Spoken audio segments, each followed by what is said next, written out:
వ్యసనముల భరించెను దుఃఖక తోడాయే వ్యసనముల భరించెను మనకై యేసు మరణించే మన పాపముల కొరకే నిత్య జీవమునే చుటకే ఆయే గోరెల వలె పృథివీ పరుగెడుతుమి మన దారి గోరెల వలె పృథివీ పరుగెడుతుమి మన దారి అరుదించే కాపరి అర్పించే ప్రాణమును అరుదించే కాపరి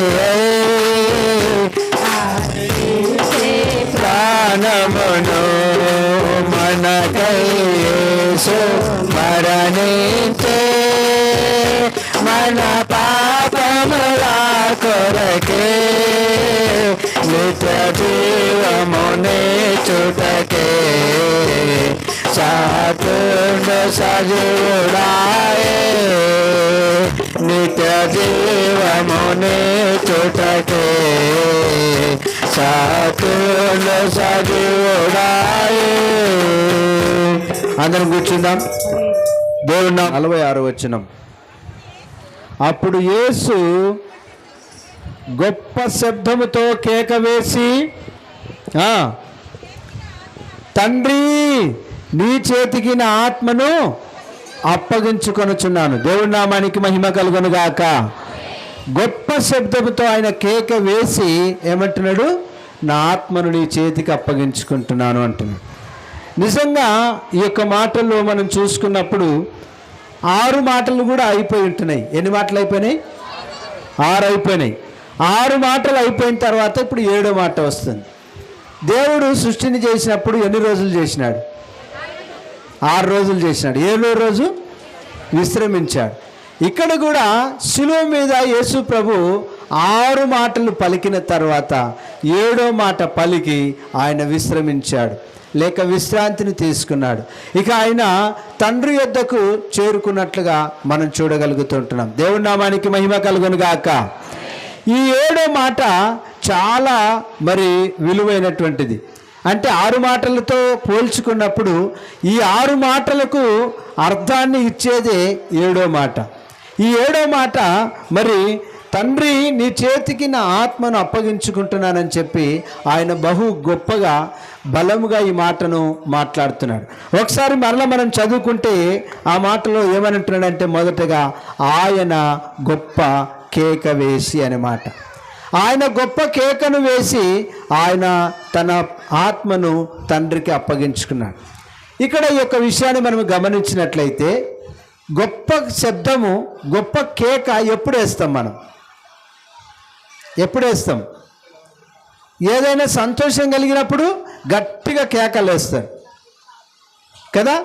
ఏదైనా గొప్ప సంతోషం కలిగినప్పుడు గొప్పగా నేను సాధించాను అని చెప్పి ఆ సంతోషంలో గట్టిగా కేక వేసి అరుస్తూ ఉంటారు. ఏదైనా సంబరము, ఊరేగింపు జరుగుతూ ఉన్నప్పుడు, ఉత్సాహమైనటువంటి మాటలు మాట్లాడుతున్నప్పుడు అప్పుడు ఏం చేస్తారు?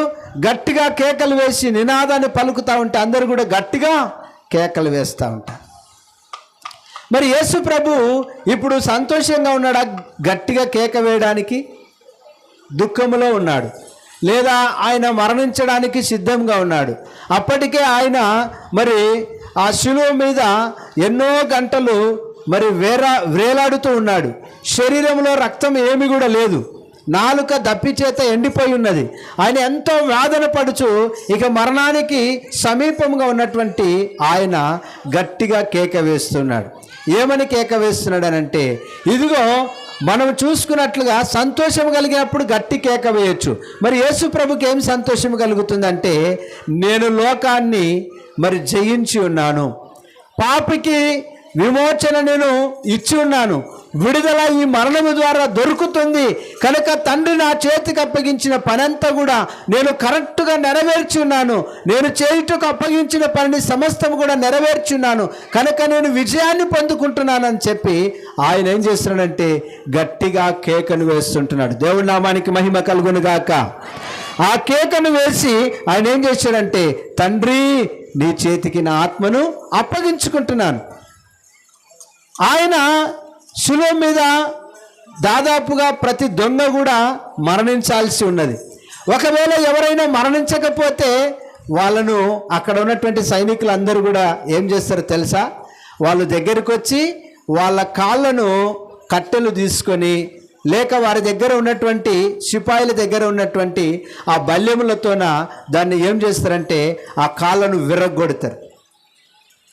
అప్పటికే సిలువలో వేలాడుతున్నటువంటి మనిషి, చనిపోవడానికి సిద్ధంగా ఉన్నటువంటి మనిషి చనిపోకుండా ఉన్నప్పుడు ఆ కట్టెలతో బలంగా కొట్టినప్పుడు ఆ కాళ్ళకు ఉన్నటువంటి ఎముకలన్నీ కూడా ఇరిగిపోయినప్పుడు శరీరం అంతా కూడా పైకుంది గనక ఈ కాళ్ళు కింద భాగంలో ఉన్నాయి గనక కాళ్ళు విరిగిపోయినప్పుడు ఆ విరిగినటువంటి ఆ యొక్క కాళ్ళలో నుంచి ఏమొస్తుంది?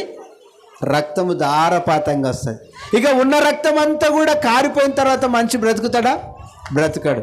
అట్లా బ్రతికున్నటువంటి దొంగలంతా కూడా అక్కడ ఉన్నటువంటి సైనికులు కాళ్ళు చేతులు విర్రగొట్టి మరి చంపేస్తున్నారు.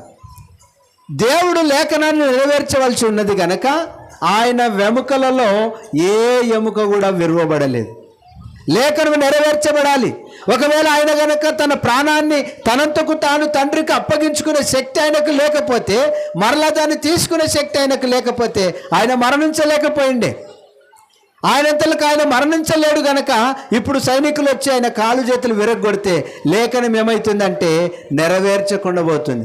ఆయన కాళ్ళలో ఉన్నటువంటి ఎముకలు కానీ చేతులలో ఉన్నటువంటి ఎముకలు కానీ ఏవి కూడా విరగలేదండి.